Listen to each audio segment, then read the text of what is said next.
What's going on, everybody? My name is Cody Hughes, and I'm the Assistant Athletic Director and the Director of Human Performance and Head Strength Conditioning Coach at Madison Academy in Madison, Alabama.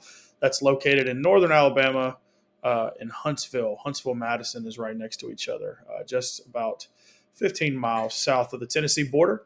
Um, Today, I'm going to be talking to you about team setting velocity based training. And today's going to be an opportunity for me to simply share my experience with you guys. Here at TFC, I know everything is about speed and power. I know that there's also presentations that can be a little bit, I don't want to say abrasive, but different, right? But this is going to go right along with what we found out this past off season, really diving into the products using VBT and how the concepts can still be transferred over to anybody. And I'm gonna share a little bit about what we do and what we found out over this past offseason. It's going to be very much story driven. I'll tell you a little bit about myself, and then we'll get rolling from there. A little bit about my coaching journey. I was a college athlete at the University of Montevallo. It's a Division I university in Birmingham, Alabama. I was a 3-year starting pitcher. Baseball was my thing. I was a 3-sport athlete in high school, but went on to play college baseball. I was a volunteer football strength coach at Mississippi State for a summer. That's where I got my start. Shout out to Coach Nick Savage, Coach Zach Ackenberger, and Coach Riley Allen. I was there for a summer and then became a graduate assistant strength coach at the University of West Alabama. In August of 2016, was there for a year. Moved on to be the assistant director of strength conditioning at Division I McNeese State University in Southwest Louisiana. I was there for an entire year with Coach Ben Souders. And then from there, I'm here at Madison Academy now since 2018 as the head strength coach and just recently promoted to assistant athletic director and overseeing all of our human performance, including hiring a full-time CSCS strength conditioning assistant that help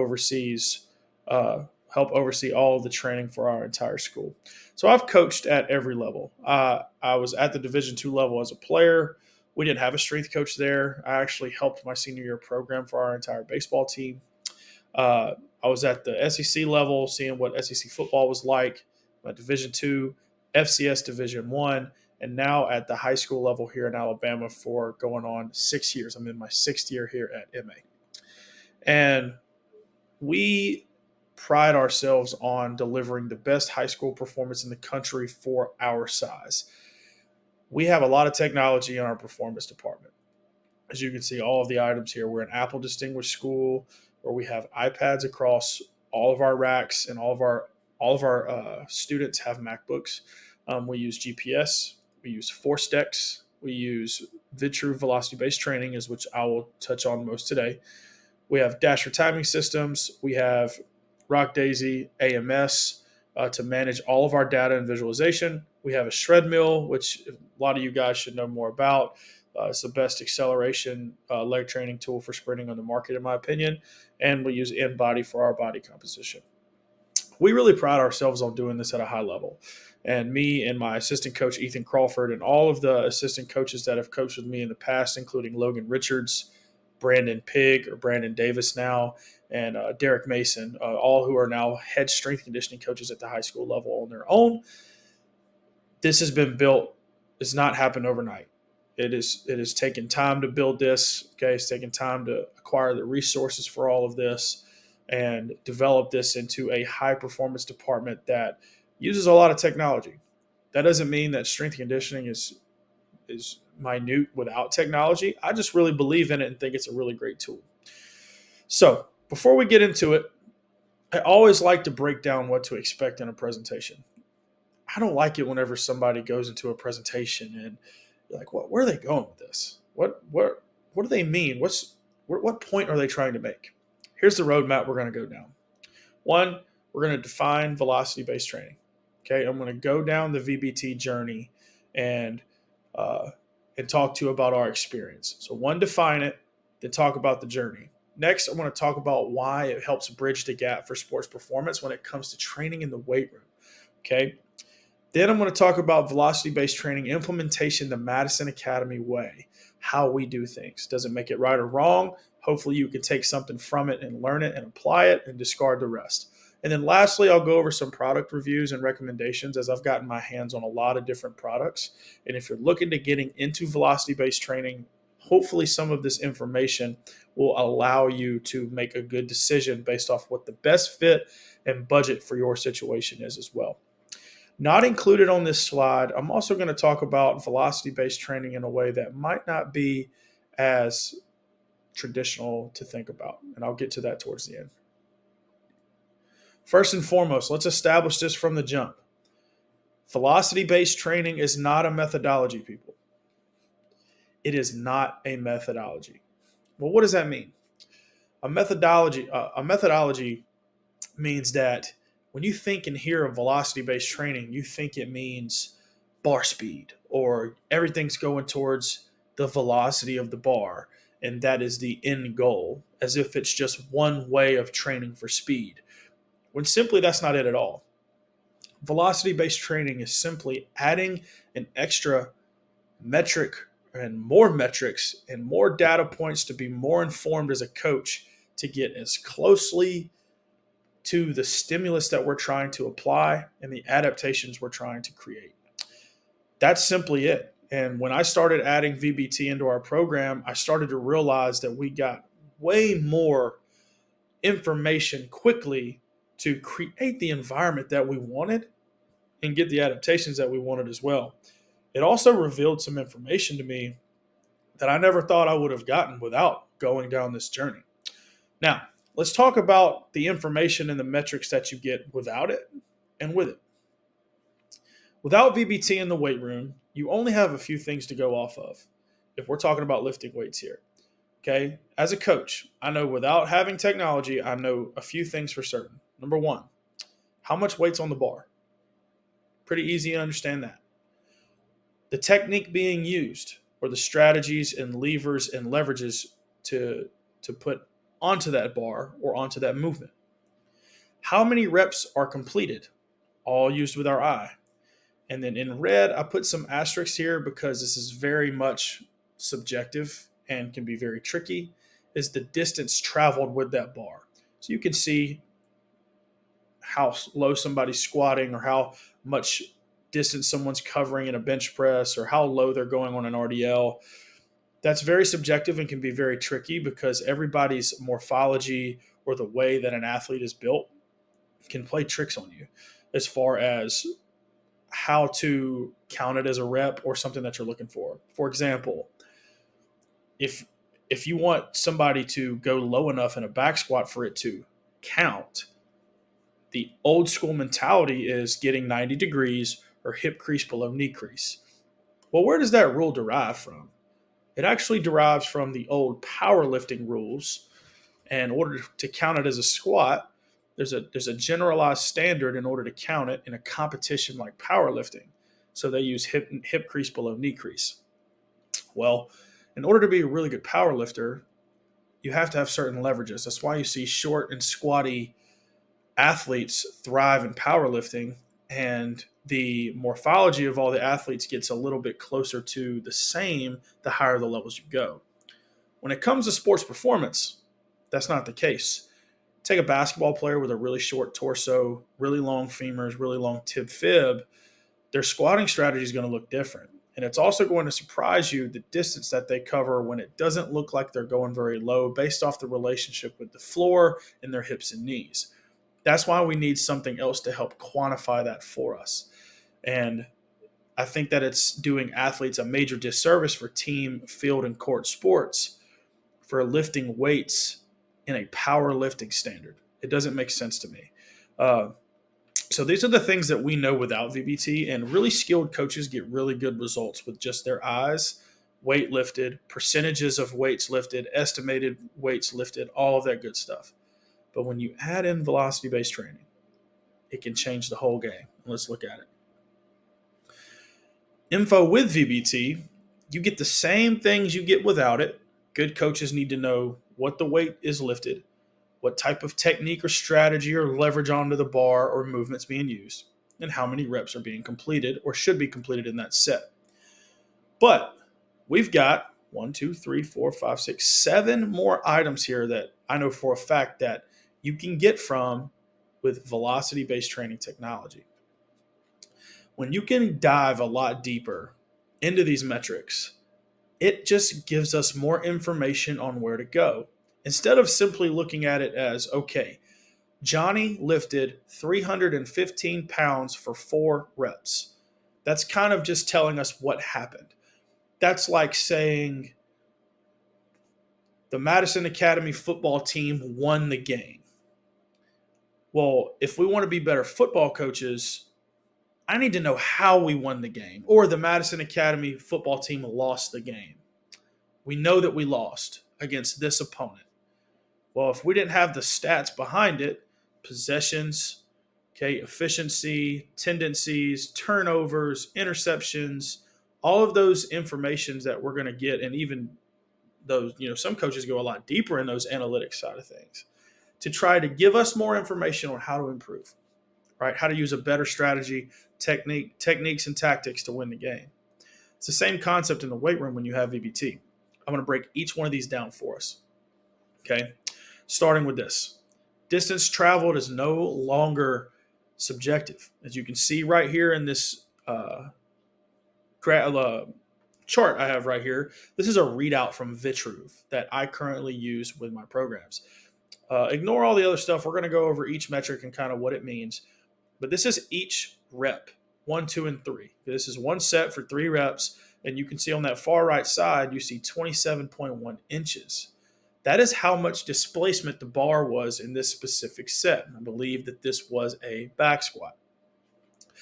27.1 inches on rep 1, 28 inches on rep 2, 28.8 inches on rep 3.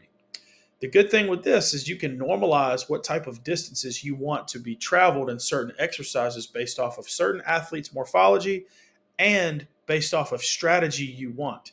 Maybe you want a quarter squat done and you want to go to a certain range because you know that certain range is going to hit certain adaptations. You can use distance traveled as a metric or a constraint to dial in training. Mean velocity. You got mean velocity and peak velocity. Let's make sure that we define these, okay? Velocity is simple. It's calculated by distance divided by time, okay? Distance divided by time going to be expressed in meters per second. This is going to tell us how fast the bar is moving, either on average, which is the mean velocity, so the average velocity being collected over time, and for Vitruve, the acceleration capture happens every 10 milliseconds, which is a lot, okay? It's happening all the time, a lot of calculations. The overall average velocity from start to finish in mean velocity is going to be shown here in MV at the top. Okay. Oh, I'm sorry. Right here, this first bold metric of 0.90, 0.89, 0.90. That's going to be your rep average. And at the very top here, MV is going to be your mean velocity or your mean velocity for over the entire set. So that is your entire set average speed of the bar happening in this set. Peak velocity, okay, is here in the non-bolded section here. Peak velocity is simply the fastest moment that happened in that rep. More than likely going to be at the top of a back squat, just to see what the fastest moment in that entire rep is. Vitruve uses mean propulsive velocity, so it actually takes it from the start of a concentric movement all the way until the bar is slower than gravity, which is negative 9.82 meters per second, I believe. Don't take that for a grain of, take that with a grain of salt if I'm not hitting that perfect, but it's pretty close. But it makes it extremely accurate. And we'll talk about how Vitruve calculates that in a minute. But just know the difference between mean velocity, peak velocity. The average velocity taken over time, capturing it every 10 milliseconds, which is pretty gold standard. And peak velocity, the one moment of the entire rep, what the highest speed was. Set average velocity, just talked about it. The average of all the reps, the average of the average is what it is. And this gives you a good metric. I like this metric a lot because it forces athletes to be good rep after rep after rep. And trying to make changes based off velocity in just one good rep versus however many reps we had in that set, trying to promote consistency, trying to promote focus, all of the things that we want to translate mindset-wise onto the field. Going off the set average can help be a little more consistent and not let one-off rep or a bad reading mislead you. Now let's talk about power.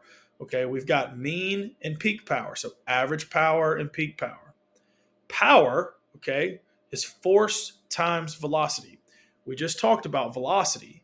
Okay, force times velocity means that in a multiplication equation, guys, that both metrics are of the same value, right? They're of the same value. And if we understand the definition of force, which is mass times acceleration, okay, acceleration is the change in velocity over time. All right. They both have equal value. Okay. So if we want to be powerful, all right, which is what we all want of our athletes, right? We want to be able to express force quickly in a time constraint, okay, which is expressed in watts. We've got to increase both force and velocity to find the happy medium of what creates the most power. That is going to be the golden nugget of this entire presentation as we go down this journey after we define all of these metrics. Simply put, here on this chart, you can see in the watts area, that's the mean velocity. Mean power. The peak power is the singular most powerful moment in the squat that we don't see here. So same thing, power is being calculated every 10 milliseconds because we know what the mass is. The acceleration and velocity is being calculated every 10 milliseconds. We know what the mass and the acceleration is. We know what the velocity is and the change in acceleration is. We know what the distance over time is. All of those things are being calculated at all times, and you can see what the greatest peak moment is or the average over the entire rep is. I personally like to look at average power and average velocity for 90% of my programming and decisions made because it just weeds out all of the outliers. Peak power is going to be a massive metric for me as far as evaluation, but as far as day-to-day goes, average is what we're going to roll with. The last metric here is fatigue/consistency. As you see on this right side right here on this chart that Vitruve spits out every rep and every set, it says fatigue. Basically, they're going to take the fastest rep and then subtract the slowest rep and see what the difference was. For higher level athletes, fatigue is a good word for that, to see if I'm not able to give the outputs, over and over time. People can use it as fatigue drop-offs. But as the high school setting for me, that's a consistency number. Because more than likely, if we have some inconsistency with our numbers, a couple things happen. One, the load prescription is a little off. Or two, simply the technique and the execution of the lift is not being done with the same technique and the same level we want it done. It helps tell our kids, like, hey, if that fatigue number's up or consistency number's up, why did we miss that rep? Why was that rep so much slower? Oh, coach, I fell off balance a little bit. I just wasn't in rhythm. There's a lot of different things that happen, and it's nothing but good feedback to give our athletes over and over again to help them improve. Here's just a refresher on those physics terms. I highly suggest that if you understand these metrics deeper and before you get into VBT, the information will get there. I know that there was a time where I was demoing VBT or trying to get into it when simply it just was not, I was not ready for it. And I didn't know to use mean or peak, or I didn't do enough understanding, in research and studying of what these metrics meant before I could start making decisions. Just a refresher here, right? Acceleration, change in velocity over time. Vitruve specifically is an LPT, linear positional transducer that collects it every 10 milliseconds. Force is mass times acceleration. Velocity is distance over time. And power is the combination of force times velocity. Okay, force being mass times acceleration and velocity being distance over time, both with equal value. That velocity and force can both play a massive part in displaying express power. Now that we've broken down all of these metrics and the definitions are out of the way, let's talk about the journey that I just went on to implement VBT. I've always known that really high-level coaches that had the means to have technology invested in VBT. A couple of questions that I had was simple. Which device do I use? How do I go about using it? What is it going to take for me to get my hands on this stuff? My head coach had seen it at Alabama. I had the opportunity to listen to Coach Ballou speak at our NHSSCA Alabama State Clinic last spring. And he did an unbelievable job of not just presenting, but staying afterwards and answering many questions. He gave out handouts. He basically hand delivered his programming over to us and talked us through it and what they do specifically for Alabama. And at Alabama, Coach Ballou uses Elite Form, which is a camera-based system. And I wanted to get my hands on some of these systems to figure out what made the most sense for us. So at the time of him delivering this presentation and actually getting to talk to him, who is an unbelievable guy, by the way, we'll give you anything you want. And he believes in what he does because he's been using velocity-based training for almost 20 years with the same system. I decided I was going to leverage my network and my contacts to try to get my hands on all four of the devices I wanted to demo, which is the 2 camera systems, Perch and Elite Form, and the 2 LPTs, which is a linear positional transducer or a tether. So it actually has a rope on it, Vitruve and GymAware. Perch and Elite Form are a little more budget heavy, but they're camera based and wireless. Vitruve and GymAware are not as budget heavy, but you do have a rope on the bar that can actually help with accuracy, but it's not going to break your bank. So what I did is I called and did everything I could to get my demo on all 4 pieces of equipment, and I did. I had 4 racks rolling at once, one with a Perch unit, one with an Elite Form unit, one with a Vitruve unit, and one with a GymAware unit. Not simply to run any type of case study on the accuracy of any of them, but more so for the workflow of what would work best with my athletes and could they use it on a day-to-day basis with simplicity. Did it fit in our programming? Did it fit in our logistics? Did I like the interface? Was it easy to extract the information I needed from it? And we ran that for 90 days. And I came down with Vitruve, which I'll explain here in a minute. But I want to talk a little bit deeper of what I learned from Coach Ballou, the concepts I took from him, and what we committed to implementing in last year's offseason.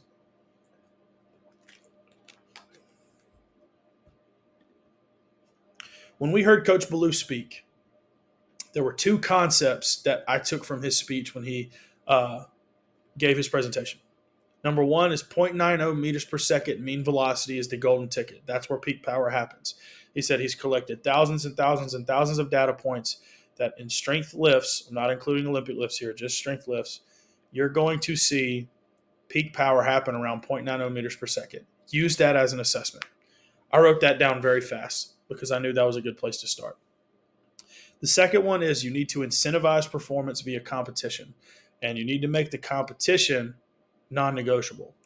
That comes to leaderboards and competing with velocity rather than trying to compete with ego. As you can see in Coach Ballou's new weight room at Alabama with Sorenex, I remember being at the CSCCA conference last May, and they had this prototype up, and I went up to Josh Dobby, one of the Sorenex guys. I was like, man, what is this screen about? He said, this is actually something Coach Ballou at Bama wanted, that instead of having it just on a small monitor or an iPad, he wanted it on a massive TV monitor so that his players and coaches could see everybody's performances from further across the room. That way people are more incentivized with social pressure to compete. And I thought that was brilliant. So the 2 concepts Coach talked about right here, 0.90 meters per second is where peak power happens. Use it as an assessment. Incentivize performance via competition. So I took that and ran with it. And I said, okay, I'm going to commit to 90 days of collection with no judgment. And if there's one lesson I've learned through my data collection journey, which is going on a long time now, on the greater part of a decade, there's a lot of patience that needs to be involved in this because it's easy to make quick inferences or assumptions based off small collection of data, small sample sizes. You have to be patient through this. So I committed to 90 days of collection. I was going to train as normal with percentage-based training, just get us in the ballpark, add incentives, just like Coach Ballou talked about, and let's just see what happens, and let's make training adjustments on the fly. So that means a couple things. One, I didn't have my program written out start to finish and all these progressions and periodizations down. I didn't have any of that. I didn't want that.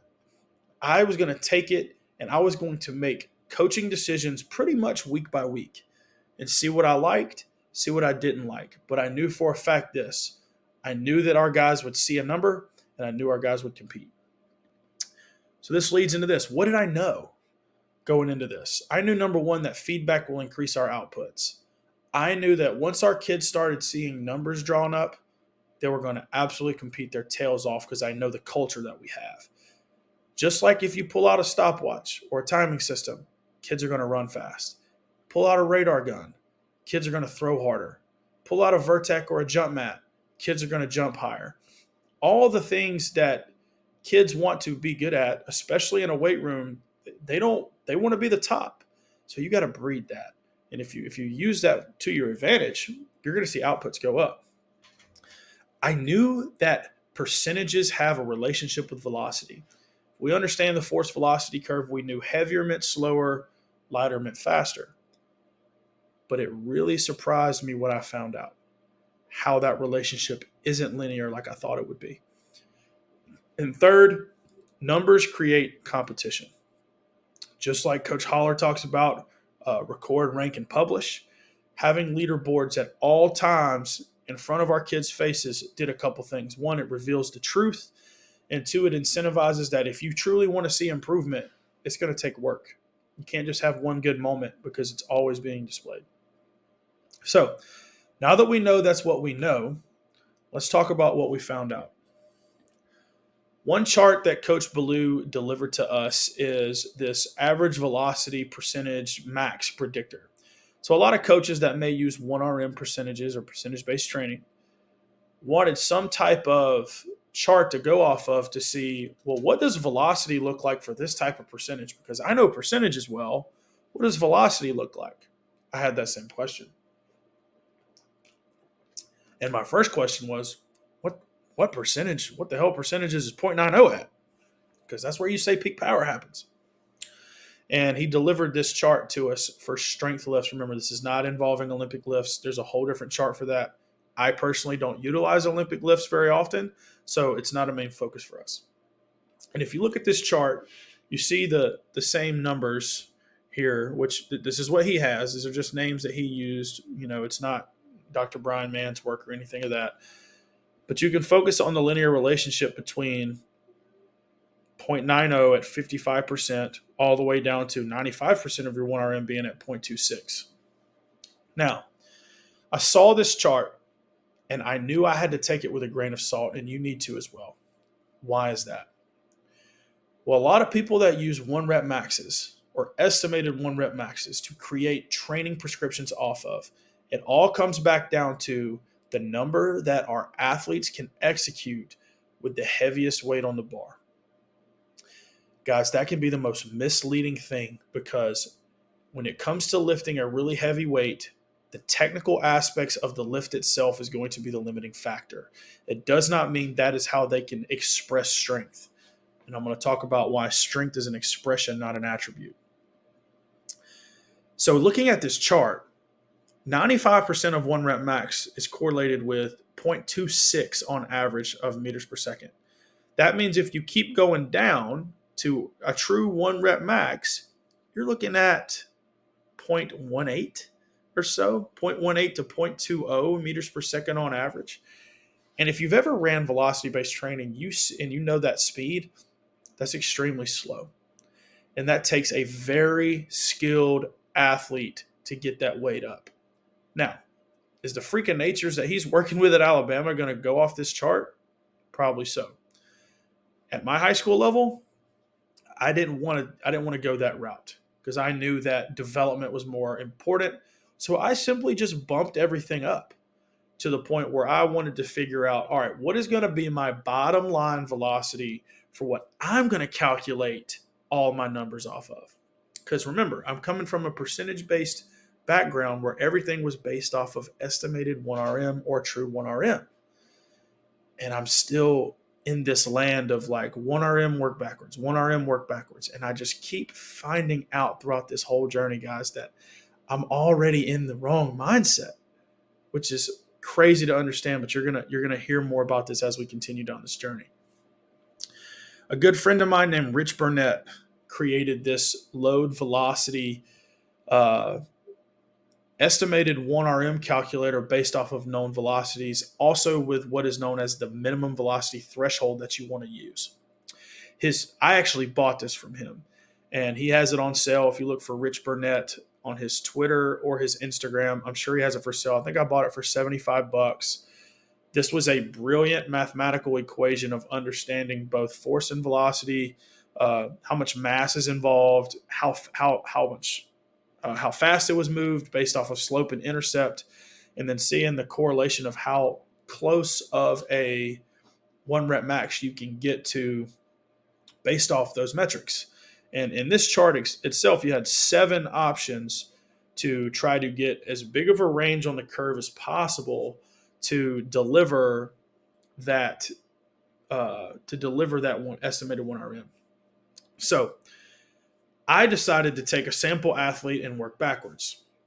I knew that just from my perspective and other colleagues I leaned on, including Mark Hoover, Mark told me 0.35 was a really good number for high school athletes and strength lifts to be a cutoff point for technical reasons. So I ran with it because I trust Mark and I know he does great work.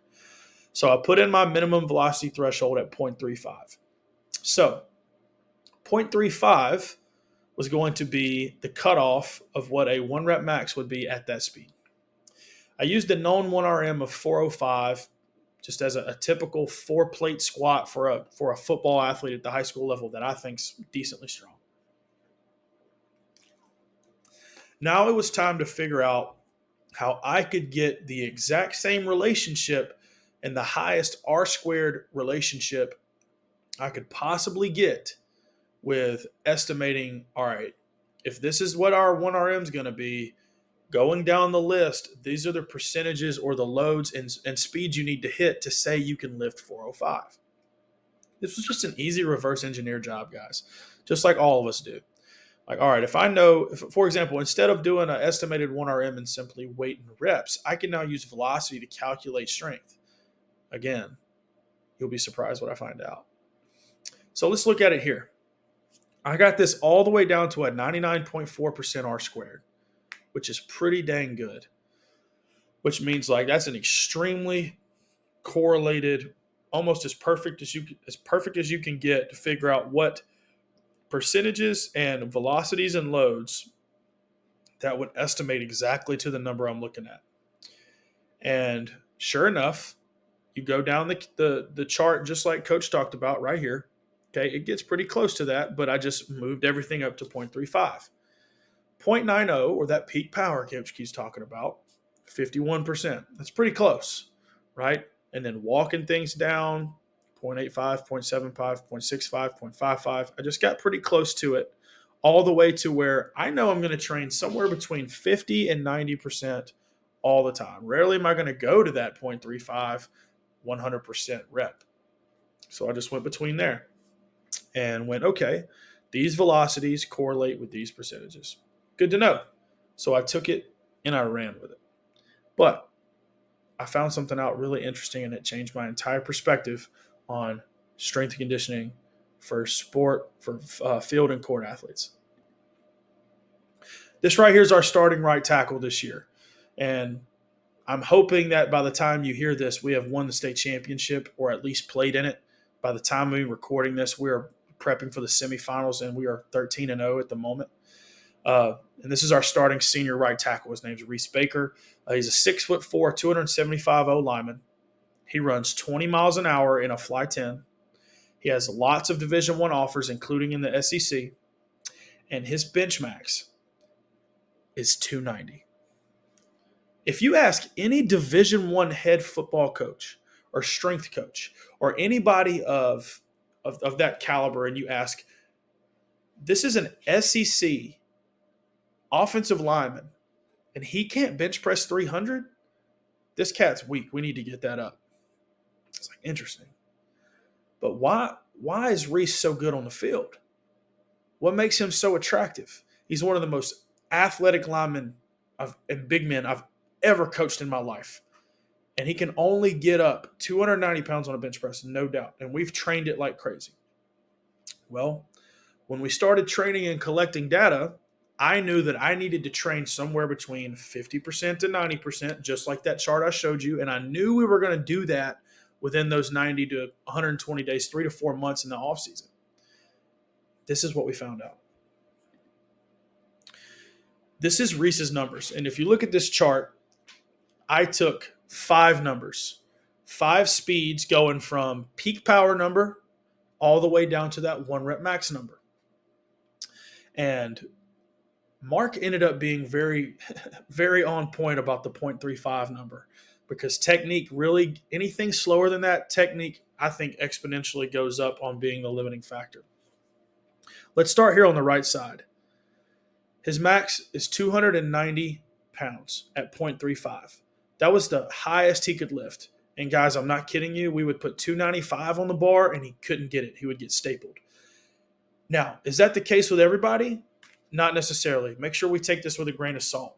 That not everybody is going to look at it that way or fit that bill. This just happened to fit it this way. There'll be some athletes that are a little more slow twitch dominant that will be able to finish that rep. Okay, some fast switch dominant athletes might not be able to because they run out of stores. Their techniques are not high enough. There's a lot of different factors and honestly variables that I don't see trying to break down because it's just going to drive us crazy. But 290 pounds in his bench press is where he was at. Now, I went from 0.35 to 0.50, 0.65, 0.75, and 0.90. Remember, this is mean velocity. And I was simply trying to find a light to moderate, moderate to heavy, heavy, and a max. Just break down that curve. Remember, I thought there was a linear relationship, and I completely estimated it to go that way. But when I started to go backwards from it, it really drove me crazy and pointed me in the direction of I've been focusing on the wrong thing this whole time. So let's work backwards from his max. At 0.50, it's supposed to be an estimated of 87%. Okay, 87% of what of the 1 rep max. Okay, based off of the chart that we just shown. All right. At this point, the number that he should be able to lift at max, if linearly moves, is 250 pounds. Reese moved 275 at 0.50, 25 pounds heavier. Okay, let's move back. At 74% of that 1 RM, or 0.65 meters per second, he really should only be able to lift 215 pounds at that speed. Reese moved 240 pounds at that speed. Even faster, even bigger of a deficit. Let's go back again. 64% of your 1 rep max are at 0.75 meters per second. We're getting faster. Following the line or the curve, 185 pounds should be about where he could get. He moved 225 pounds that fast. Even bigger gap. And then at the golden ticket that Coach Ballou talked about of peak power expression in strength lifts at 9.0, 52% or so. 52% of that 290 is 150. He moved 195 pounds at 0.90. Now let's reverse engineer it again, and this is where things threw me for a loop. If you take 195 pounds and divide it by 52% of what 195 pounds and it should have been, that comes out to a 375 pound estimated 1 RM. Now, ask yourself that same question I asked you earlier. Is 375 pound bench press strong for a SECO lineman signee in their senior year? Yeah, it's ridiculous. But is the 1 rep max what should be the evaluation in the first place? No, it should not. Let's talk about why. I knew that expressing on the field in that rate of force development, that sporting actions happen fast, that we needed to be able to express force quickly. I get it. And then I heard two of the brightest coaches say profound things based off of in-house case studies that they've done. The first one is Joey Garaccio, who is currently at FAU with Coach Tom Herman. I've been down there to visit him a couple times. I've heard him speak multiple times. And He did an in-house case study with his interns where they filmed every football move they could possibly film in Dartfish, which is a video analysis software, from O lineman kick sliding to changing direction on a break from a DB, from a quarterback releasing the ball, all of that. And he let us know that every football move on the field happens in 500 milliseconds or less. So if we're going to express force specifically in a football task, we want to try to peak that force around 500 milliseconds. He said, one of the funniest things I heard him say was, if all you're worried about is how much general peak force you can provide anyway, and that's all you're thinking about, it's like showing up to a party with the prettiest girl when the party already ended. What's the point of having that if you can't use it? There's no reason for that. It's like going and buy this really nice outfit and you show up at the party and nobody's there. It's already over. You show up a day late. You can't use it. It's not of any value anymore. On that same token, Coach Ballou said that he did research as well, in-house case study, that these are all estimations, and from my standpoint, 400 milliseconds from snap to contact on the interior line, about 250 milliseconds a skill player changing direction. And if you look in this chart, this is actually an elite form chart in their software. And I'll talk about more about what that software offers towards the end. That red line there looks like about 0.48 milliseconds. So that's time. Okay. And then on the left side on this x-axis, okay, is velocity. This is time. And this is an evaluation of an athlete they had. I'll keep it confidential and what lift it was in. But this is just peak velocity of what was happening in that lift and how long it took to get to their peak velocity. And as we know, power, force, and velocity matter.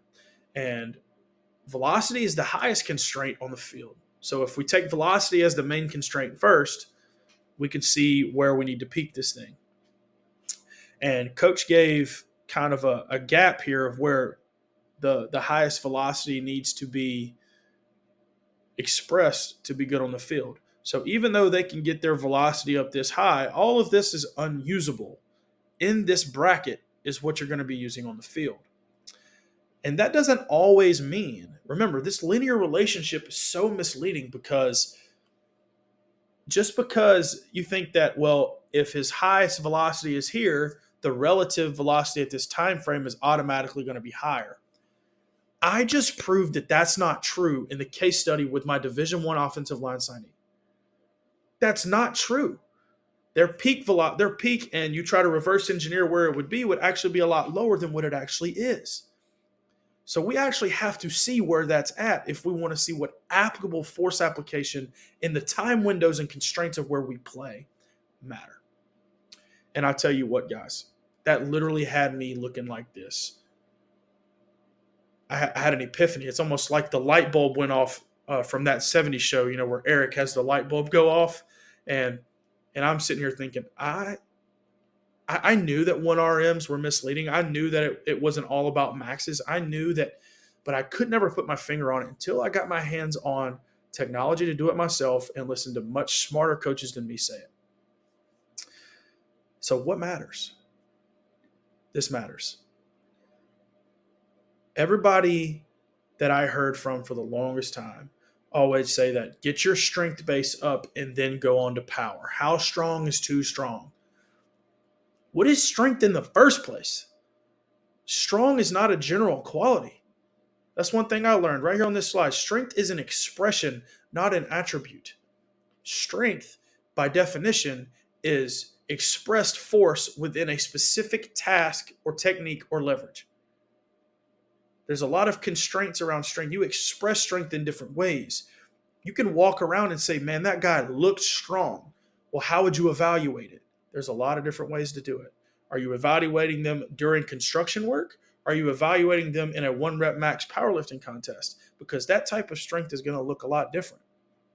But we know for one thing, that on the field or court, or even on the track, power is king. Power shows up. Power gets there on time. We've got to express force in the time constraint we're given, which is power. So what matters? Instead of in lifting sports, right? Think of it this way. Like if you go all the way back to like Louis Simmons and Westside Barbell and powerlifting and conjugate training and using bands and chains and using speed. Louis was smart enough to know that using speed for his world-class powerlifters would unlock the RFD needs to lift really big weights. So they would use power to drive strength performance in lifting. I think a lot of strength coaches try to take that model and apply it. I just don't understand it anymore. When field and court sport athletes should be the other way around. We should only dose enough strength to drive power performance. It should literally be the opposite. Using power as the assessment tool, not strength. Not in lifting. Because remember, strength is expressed. And there's other ways we can do it now, right? If you've got force plates, if you've got, there's a lot of different ways you can express strength and try to evaluate it from a high force standpoint because we need force. I'm not saying don't train for force. Don't get that twisted. But only enough to drive power performance because that's where it's going to show up on the field. So now that I know all this, I was like, all right, VBT the MA way. When we decided to, we used those 4 pieces of equipment and we broke it down to where, okay, I'm going to use Vitruve. I like the LPT the best. I'm not a huge fan of wireless IMUs like an eNode or an output. That's just me. I'll break that down later. But I wanted to go, all right, how do we break this down velocity-based training the MA way? If you read any of Dr. Brian Mann's work or just a general understanding of what strength coaches see in velocity-based training, a lot of times you hear the word zones. You want to work in speed strength speed, absolute strength, absolute speed, 0.80 to 1.2, and try to auto-regulate training based off velocity. That's the general consensus, right? Well, I thought that too. And once I started looking at all these charts and realizing that if you base it off a percentage, 0.8 to 1.2, that's a huge gap. How is that the same stimulus? Also, how do we determine how to change weights? How do we determine how to incentivize performance? That's what I wanted. I wanted to do the same thing Coach Ballou did. I want to make the weight room an absolute hair on fire place where everybody's fighting to perform. Everybody's fighting for high performance, not ego. And I decided to go with this. Coach Ballou mentioned that based off of the prescription they have that day, they would try to get guys to jump weight. Like your goal is to force coach to add higher weight because you're crushing the velocity that we have planned. So like, okay, I can't do it the way they do it. They're freaking natures. I have to try to adjust it to my environment, which is the same thing every single one of you should do with every presentation and clinic and continuing education opportunity you have, is do that same thing. So these are the 3 things I knew I needed to do.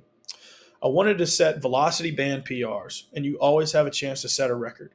For whatever band PR we have or what the velocity was set, you got a chance to beat that. And what I mean by that is how fast can you move the heaviest weight? Because that's how we're going to develop power. I want to incentivize lifting the heaviest weight faster, meaning that you have to train at this velocity or faster, and can you get as heavy as absolute possible within the constraints and all of the metrics that we have, including distance traveled, okay, and all of the other things. And then I'll also know to keep 0.90 meters per second in the program at all times somewhere, because that's where peak power is expressed, and it's direct rate of force development to keep that power gun going. We know we want to always have that power and velocity and speed expressed. We've got to dose it just like in speed. I wanted to always dose it and get some of it because we need to make sure that the rate coding and all of the things of expressing power are still being dosed. So this is how we decided to train. I created some rules and constraints around training, and then I let my beasts do what beasts do. Coach Holler talks about apex predators. And when you put the competitors in front of it and they're happy and they get after it, you're going to see some amazing things. Here's an example of our breakdown of our velocity bands with our basketball team. This is straight up out of Rock Daisy AMS. Rock Daisy does everything for me.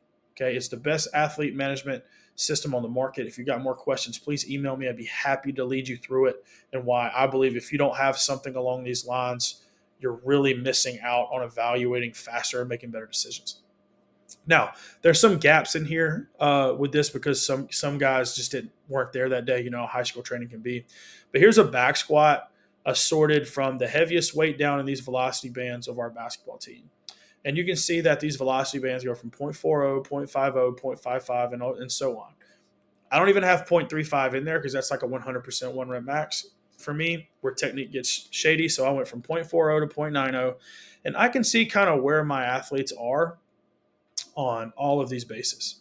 And every single kid has their PR for each one. And for example, like this first kid, Pippins, he hit 245 at 0.70, but at 0.65, he's only hit 185, but at 0.60, he hit 245. That means just in that band, maybe we hadn't trained that, right? So we're going to move, and those numbers are going to move all the time, but every athlete has a number that the best weight they ever hit on average for that velocity band, they're trying to compete with at every moment. So when it comes to training, this is the chart that we use. You got a couple of rules, all right? And all you've got to do is ask yourself questions until you get to a no. On the right-hand side is a screenshot of what the training looks like, the readouts that my athletes see on their iPad as they train. They see what weight they used. They see each individual mean velocity. They see their distance traveled, and they see their mean velocity for the entire set. Those are really the ones that I'm really concerned with at most. And you can see here that the first set was 4 reps, second set was 3 reps, third set was 3 reps. Now let's talk about the velocity rules. And this is the constraints I was telling you about of how you put athletes in a position to compete. And everybody wants to lift more weight, and they got to earn that right. So simple. Ask yourself questions until you find yourself at no. I found out that these increments incentivize performance to highest, and I'll explain why. First question, did you miss or make the base speed? For example, let's say 0.90 is our base speed. That means I only give my athletes a floor. I don't give them a zone. There's no such thing as too fast, ever. Too fast simply means not heavy enough for me. So the first option is always in our working sets. Now, I'm not talking about warm-up sets, because if you're lifting pretty heavy, like a 0.40 or 0.50, you're going to have to build to that. I get it. But in our working sets, did you miss or did you make your base speed on average? So that's your set average, whether it's 4 reps, 3 reps, 2 reps. I use set average because most of the time we do more than 1 rep. You want to go until you get a no. So let's go through yeses first. Yes, I made the base speed. Sweet. Now, did you make that base speed by less than 10? And I speak to my athletes in the easiest way to understand possible. Instead of saying 0.90 meters per second, I say 90. It's also easy to tell my baseball kids this because miles per hour, we use miles per hour for throwing. All of my football, we use miles per hour for running. It's the same thing. Higher means better, so we just use, or higher means faster, so I say 90. Did you make your base speed of 90 on average? Yes, sir, I did. Did you make it by less than 10? Okay. The answer is yes or no, right? You got to keep going until you get a no. Did you make it by, but if the first question is, did you make it by less than 10? So 90 to 99 in this example. If the answer is yes, you keep the same weight. That means that our prescription is right where we need it to be. And now it's going to take athletes a lot more effort to increase that number. Now they need to compete to try to get to 100 because that's when they can get a jump. Did you beat it by more than 10, meaning 100 to 109?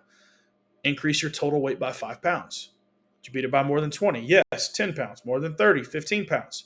Until you get to a no. For example, did you make it by less than 10? Yes, I did. Did you make it by more than 20? Yes. Did you make it by more than 20? No, sorry, more than 10? Yes. Did you make it by more than 20? No. Okay, 5 pounds is your increment, jump, go. And they make all of these decisions on their own. Inside their own rack, I never have to tell them what to do. Not now that it's established. And you're like, Coach, that's not very much, right? You beat it by 0.10 meters per second, only add 5 pounds? Yes, because I want power and velocity to be the incentive, not the weight. Because the last thing I want is, because if our technique's not great, to jump too far and our kids' velocities drop, we're out of the adaptation. I'd rather them be slightly higher than slightly lower at all times. Eventually you get with some of your older guys and you're like, okay, you beat that by more than 20, you probably can add 20. The basis of it is if you add based off meters per second, if you're 0.20 greater, adding 20 pounds will get you pretty good with a more advanced athlete. But I like to always undershoot. Now let's talk about if they miss. All right, ask yourself the question: did you miss? Yes, I did. What was our base? 90. Okay. Did you miss by greater than 10? Meaning that did you miss it by, did you get to 80 or below? Slower. If the answer is yes, it's an automatic drop of 10 whole pounds. We've got to reset everything, whether that's fatigue, whether that's your focus. Something's got to incentivize performance, right? And our kids hate to lower the weight. Did you miss it by less than 10? So let's say 90. So if you got it from 81 to 90, you get one more attempt. You get a redemption set. Okay, you lost focus for one set. That doesn't mean you don't. You have to jump back in there and hit that thing again, which is very applicable to sport. Then the next question is, did you miss 2 sets in a row? So let's say you got that second attempt and then you missed it by less than 10 again. Go down 10. Let's figure out what it is. And most of the time, if my high performers are missing it 2 sets in a row, the prescription's off. Nervous system's not as primed. Maybe they're a little sore. That's fine. We're going to find the right prescription that they need. And they understand that. And it's a delicate balance between give more effort and figure it out and let's get it. You got to lock in, or our body's not ready. And our players know that we use both, and both are important. They're just as important. And we continue relaying that message. Very simple. Give your absolute best effort while executing the constraints given. Like, for example, if we've got 5 working sets, 5 triples at 0.90 or 90 to my athletes, and the constraint I give them is 24-inch range of motion, okay, that's a really baseline for a back squat for me. I've noticed that most of my long levered kids can get to 24 inches still, and that doesn't mean it's going to look parallel. It's not going to look parallel to, our starting small forward, Joker looks like a daggum Gumby. He's got small, extremely long tib, fib, and femur. He's going to look like he's high squatting, but he's still moving the bar at a really long distance. A normally built athlete, 24 inches is going to look like they get below parallel. So 24 inches of displacement is good enough for me of a minimum, but if you have the range of motion, you need to go further. So each athlete has their own range of motion minimums.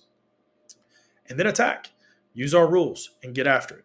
And once we get through with our training, we API sync all of our data into Rock Daisy and we create leaderboards, right? Whether it's peak power, mean power, whether it's whatever it is, but we use power as our assessment. And you can see here with our basketball team, we've got mean power on bench press and mean power on back squat. Like I said, I like to use mean for incentivizing because it's just a cleaner data point. Because if you get peak power, I like to look at that behind the scenes because sometimes you got to make sure you have good data hygiene. You got to clean some things up. It's not always going to go well. Sometimes you're going to have a weird jumped data point here and there, and you don't want to completely rely on that. So we use this to incentivize our kids to know who's got the most power in their bench, who's got the most power in their squat, and they all have their own constraints. So you're not worried about, one squat's different than the other. No, every kid has a specific squat that they use, okay? And then they compete, and they get after it. And they're trying to climb that ladder at all times, and it's always posted, okay? It's always incentivizing performance. That's how we use velocity-based training to incentivize our kids to perform at a high level. And lastly, some product recommendations. I'll even give you some budget numbers so you know, instead of having to wonder if you're wanting to get into this, you can. There's 6 companies that I know of that are reputable, and I would be comfortable giving recommendations for all 6 of these based off of not just personal experience, but any experience I have from trusted colleagues. Let's start with the most expensive and also the coolest of the camera-based systems. A perch system is going to be a more lightweight camera-based system that is Velcro to your rack. It comes with a battery pack that you can charge and magnet to your rack so you can have battery local, or if you have outlets in the ceiling or on the wall and you can run extension cords, it can be powered at all times. That's always a great fit. Perch uses an app. It's just a capturer, meaning that it's going to set the camera at an angle. The camera doesn't have to move to capture in the range of motion of the lift that you're doing, whether it's out on the platform or inside your rack.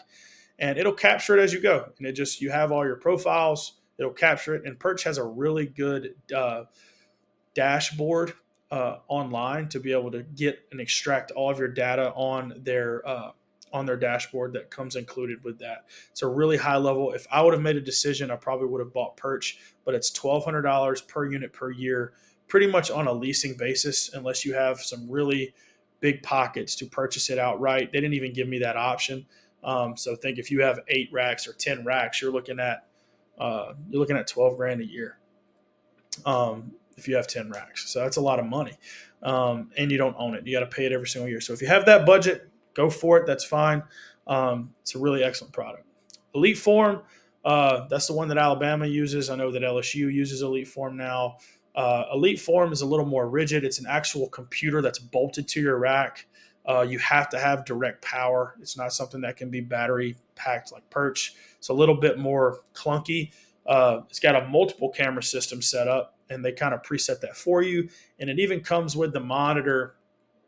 Is more of a touchscreen computer monitor than an iPad. You don't have to have an iPad. It runs off an application that's computer based. It's not something like you have to have a certain software for an app for an iPad or a tablet. It comes with this, and it's bolted to your rack, and it's constantly powered, which makes it extremely high level. One thing about Elite Form, though, it's a little more rigid than Perch. It comes with a strength planner app on the dashboard where you go in and actually write the workouts, and it goes straight to you can apply it straight to the tablet for an athlete to pick their name, and it shows their entire workout, accessories and all. So you can use it as a program deliverable as well. Elite Form is going to run you about $5,000 a rack and 10% of your total cost per year in software subscription. So if you have $5,000 per rack, you got 10 racks, you're looking at a $50,000 one-time payment. And then you're going to pay $5,000 a year for your software. If you can raise a lot of capital funds to get it outright, that's really good. It's just a little more rigid than Perch. It's hard to make intra workout changes on the fly, but it has some really good reports, and being able to have as a program deliverable is also pretty neat. Moving on to the LPTs, this is the linear positional transducer, the tether to the bar. Your gold standard is going to be GymAware. GymAware has been around for a long time. It's going to be your gold standard LPT. It's going to run you from $22,000 to $2,500 per unit, just a one-time purchase. GymAware also has X-axis correction, meaning that even if the LPT is angled, especially for Olympic lifts and placement of it to keep it protected, it's going to correct for the X-axis and still be very accurate. The one thing about the GymAware I didn't like was I thought the interface looked too spaceshipy. I didn't like that I couldn't see certain set velocities in a very clean way. The interface was not good for me, so I decided to go away from it. Vitruve is the cheaper version of an LPT that I think is the highest bang for your buck across the board. There's no type of paid promotion by any means. This is a true customer product review. Comes in a really small box with a magnet on the bottom. The biggest thing is making sure that the direction of the tether is directly perpendicular of where you're moving the implement. It does have magnets, so it's easy to mount to your rack so it stays off the floor. Unless you're doing trap bar deadlifts, you're doing RDLs outside the rack, you do have to use like a 2.5 pound plate to put it on the floor. But if you're smart about it, you can protect it. The app is the cleanest I've ever seen. I would say Perch and Vitruve's app is almost identical in how you can see and intertwine and move, and you can always edit app reps as well on Vitruve and Perch. You can edit the weight. You can switch different. You can switch from athlete. So if you accidentally program on a wrong athlete, you can switch it in one button. If you accidentally did the wrong weight, you can switch it with one button. It's super simple. Makes me have a lot of confidence that if a kid makes a simple mistake, which they're going to, you could fix it. Vitruve, the only thing about Vitruve that's not great is that they don't have an online portal or an online dashboard yet. I don't have that problem because I have Rock Daisy, which it directly APIs and syncs directly to my dashboards and all of my visualization and my leaderboards, so I don't have to worry about it. Highly recommend Rock Daisy at a really high level. But Vitruve's working on a portal right now. I know they're trying to come out with a beta version of an actual workout builder and deliverable as well. So be on the lookout for that from Iker and the boys over in Spain. It's going to be a really good product. Accelerometers or IMUs, which are the wireless that go around the bar. You've seen a lot of different ones, like Bar Sensei, VMAX Pro, all the ones that really good budget point. A lot of coaches vouch for. VMAX Pro is now rebranded to eNode. I am going to completely outsource this review to these coaches. IMUs make me mad because of the calibration. I tried to use VMAX Pro and the calibration process completely pissed me off, so I wrote it off. That's just me. A lot of coaches do a really good job with it, and it's a really good product overall. If you want to know more about eNode, okay, contact Mark Hoover with Simply Faster. Okay, you can find Coach Hoover on Twitter. He will help you with that, along with just about any other piece of technology you could possibly think of for your weight room. Output. I don't know much about it, but I've heard really good things from coaches. If you want to know more about that, the two coaches are actually both in North Carolina. Okay, Coach William Fly and Coach Kyle Jaksic. They're both NHSSCA members. Reach out to them via social media. I know they're both on Instagram and Twitter. That is William Fly and Kyle Jaksic, Jacksic, I believe. Two high level coaches that use Output, and I've heard great things about. That you can use Output with a med ball and other things as well. And you can utilize and see if any of that stuff would be great for your program. Before we get into my contact info, I do want to talk about this. So don't shut this down. It's not over yet. I'm gonna give you about 3 to 5 minutes about this. Velocity-based training is great with a barbell, but the number one thing we've got to do velocity-wise is we got to sprint. Okay, in our program, everything we do is also based off sprinting. We base off ground sprinting with miles per hour with flies. We use a shred mill for our acceleration profiles and resisted sprinting miles per hours and profiles. And we also use GPS for our max velocity and sprint distances in competition. We use those as an ability to see how we compete velocity based. There's a lot of velocity going on in sprinting, resisted sprinting, and overall training sessions in competition that we're going to use to constantly upload in auto sync to our Rock Daisy athlete management system, visualize it, and see where we're going. If we can combine all of that with our force deck data, so force plates, and our VBT data, all of those are just metrics to help us make good decisions. And if you can get your hands on technology, it will make you a better coach. Is it necessary to be a good coach? By no means. Some people just simply don't have the resources for it. I understand. But if you want to make better decisions, training and all of strength conditioning and high performance is going towards technology. I highly suggest that you find ways to acquire resources or talk decision makers and build relationships with decision makers and people that have those resources to help invest into your program. If you have any questions whatsoever, this is my contact info. Okay. I'm very heavy on Twitter, or X as it's called now, at CLH_strength. I have an Instagram at the same handle, and all of my products, resources. I also have a mentorship called Cultivate that I do for all coaches that want to level up their game in strength conditioning implementation. That opens up 4 times a year. It's actually open for sale now at clhstrength.com. //mentorship. A little small plug there.